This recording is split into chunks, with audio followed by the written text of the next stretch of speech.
Alcazar Audioworks presents a collection of fairy tales from England, read for you by Bobbie Frohman. Whittington and His Cat. In the reign of the famous King Edward III, there was a little boy called Dick Whittington, whose father and mother died when he was very young. As poor Dick was not old enough to work, he was very badly off.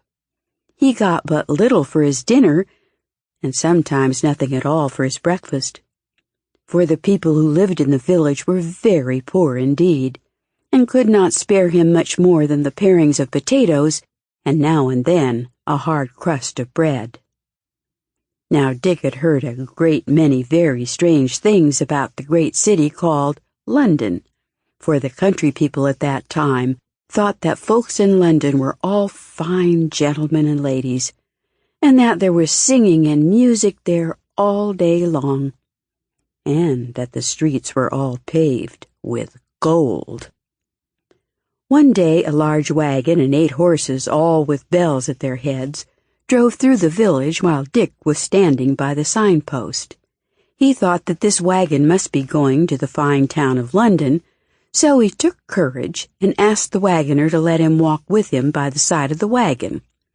As soon as the wagoner heard that poor Dick had no father or mother, and saw by his ragged clothes that he could not be worse off than he was, he told him he might go if he would. So off they set together. So Dick got safe to London, and was in such a hurry to see the fine streets paved all over with gold, that he did not even stay to thank the kind wagoner, but ran off as fast as his legs would carry him through many of the streets, thinking every moment to come to those that were paved with gold.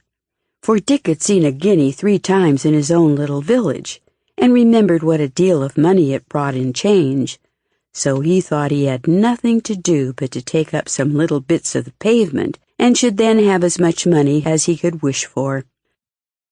Poor Dick ran till he was tired, and quite forgot his friend the wagoner. But at last, finding it grow dark, and that every way he turned he saw nothing but dirt instead of gold, he sat down in a dark corner and cried himself to sleep. Little Dick was all night in the streets, and next morning, being very hungry, he got up and walked about, and asked everybody he met to give him a halfpenny to keep him from... Sample complete. Ready to continue?